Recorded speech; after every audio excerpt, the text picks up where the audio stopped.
Hey friends, if you wish to update Google Chrome and Microsoft Edge or Google Chrome or Microsoft Edge, then please watch this video. I will guide you through the procedure. So, search for Chrome in the Windows search bar and open Google Chrome. Click on these three dots at the top right corner. Select Help and then click on About Google Chrome. That is it. It will update Google Chrome to the latest version unless you get an error.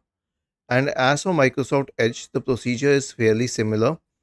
Click on these three dots at the top right corner, select Help and Feedback, and click on About Microsoft Edge. It will start checking for updates and update it to the latest version. Now, why is the procedure similar for both of these browsers? Because the base for both of these browsers is the Chromium browser. Okay, so since they have the same base, the procedure is also same. Was this helpful?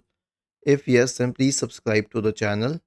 If not, then let us know in the comment section of the video on how we could help you further. Thank you for watching this video and have a nice day.